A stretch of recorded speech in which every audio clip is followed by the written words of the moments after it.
শোন, আমি শুধু মুখে বলি না, কাজেও করে দেখায়।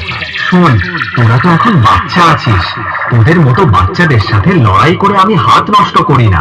চল এখান থেকে বাড়ি পালিয়ে যা, না হলে মেরে তক্তা বানিয়ে দেব। শালিনচা দাসপাড়া থেকে, শুভদীপ ভাই।